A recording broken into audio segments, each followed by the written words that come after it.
औज़ुबिल्लाहिमिनश्शैतानिर्रजीम बिस्मिल्लाहिर्रहमानिर्रहीम। उम्मीद करने जी सारे दोस्त ठीक हो सो आज सोनी खिदमत फिर हाजिर हूं। मैं तै सदर इलेक्ट्रॉनिक मीडिया एसोसिएशन डडियाल जई चौधरी साहब। दोस्तों बहुत ही अहम इशू पर अज असां गुफ्तगू करसां।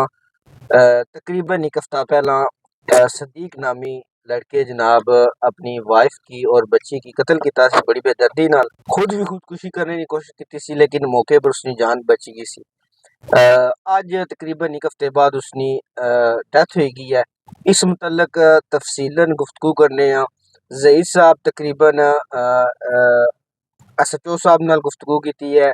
उन्होंने मौकफ किंदा ने DSP साहब नाल भी तफसीलन गुफ्तगू करने कि आया कि उस लड़के की किस तरह डेथ हुई है।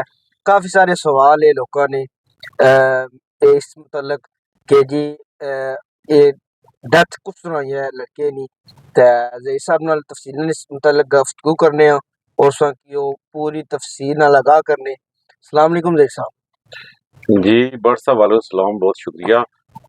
बिल्कुल जी बड़ा अहम मौजू है। ज़ाहिर बात है इंसानी जानें जो हैं वो ज़ाया हुई हैं। इसमें मासूम बच्ची की भी जान गई है, एक खातून की जान भी गई है और आज जो वो सदीक नामी शख्स है जिस पे इल्ज़ाम था, देखिए रात का वक़ूआ है, जब तक किसी अदालत से सज़ा नहीं हो जाती उस वक़्त तक तो हम ये नहीं कह सकते कि वो मुजरिम था। क्योंकि जो रात का वक़ूआ होता है उसके कोई मौके के गवाह वगैरह भी नहीं होते, तो इसलिए जो है ना वो मुल्ज़िम सदीक जो है वो जान की बाज़ी जो है वो हार गया है। तो इसमें ये है कि बहुत सारी ऐसी चीज़ें हैं जिस पे तज़ादात है। हम कोशिश करते हैं कि कुछ चीज़ें हम अवाम के सामने रखते हैं और कुछ सवालात अदारों पे छोड़ जाते हैं और मज़ीद अगले प्रोग्राम में भी हम तफ़सीलात बताएँगे, लेकिन इस प्रोग्राम में भी मैं कोशिश करूँगा कि आपको हक़ाइक़ जो है वो बता सकूँ। ये 25 मई का तकरीबन वाक़या है और 25 मई रात को 12 बजे का वाक़या बताया जा रहा है कि रात को सदीक नामी शख्स ने जो है वो अपने घर में उसके पास छुरी भी थी और पिस्टल भी था और उसने अपनी बच्ची जो है उसकी शहरह काट दी और अपनी बीवी को जो है वो गोलियां मार दी और उसके बाद उसने खुद को भी जो है वो छुरी जो है वो उसके अपने पेट में जो लगी है और उसके बाद उसको हेडक्वार्टर अस्पताल में पहुंचाया गया है और सब लोगों को इस बात का पता है और आज उसकी मौत वाक़या हो गई है।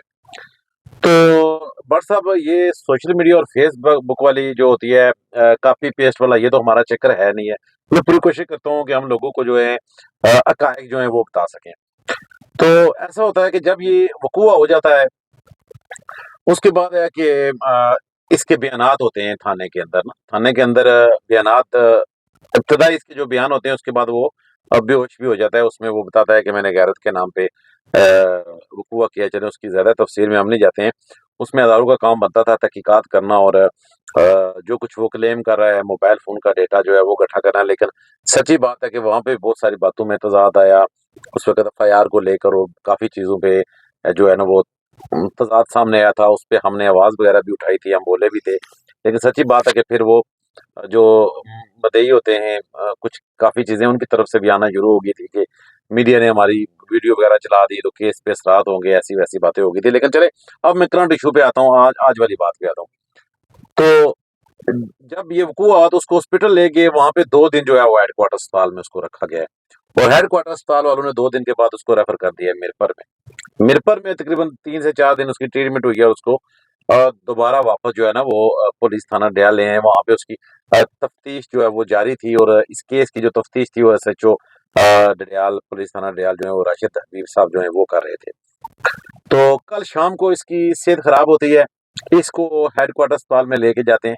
वहाँ पे डॉक्टर जो हैं इसको जो अपनी तरफ से दवाई वगैरह दे सकते हैं लेकिन एडमिट नहीं करते हैं इसको।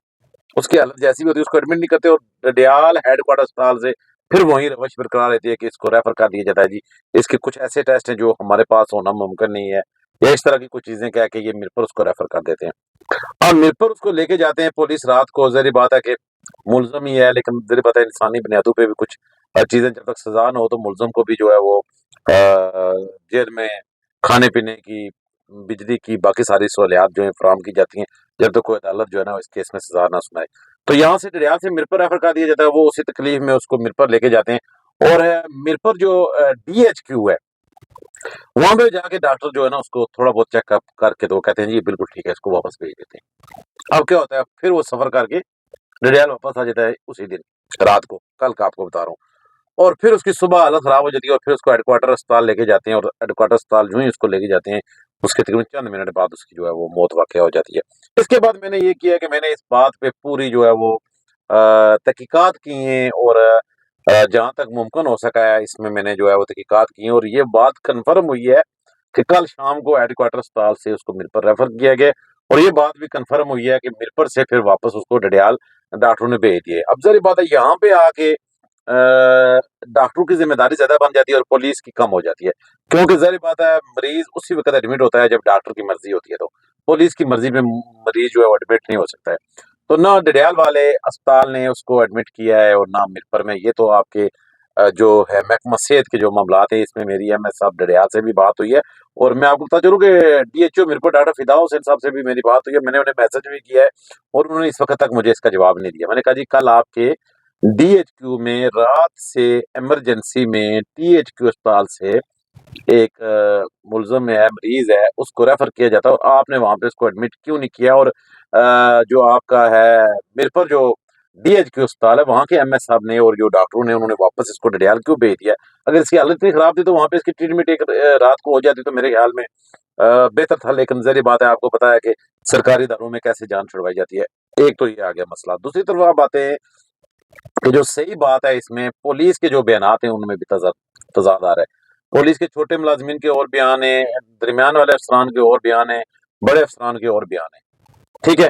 पुलिस ना इस वाक़ये की वजह ना बताना चाह रही है, और इस मामले को एक दिन आपको याद होगा मैं और आप दोनों गए और हमने टीएचक्यू अस्पताल में भी जाके पता किया है, काज़ी इखलाक साहब साथ थे। वहाँ पे हमें मुल्ज़िम नहीं मिला है, उसके बाद हमने थाने से पता किया, उन्होंने कहा जी मिरपुर रेफ़र हो गया। मिरपुर वालों ने कहा है रेफ़र डडियाल हो गया।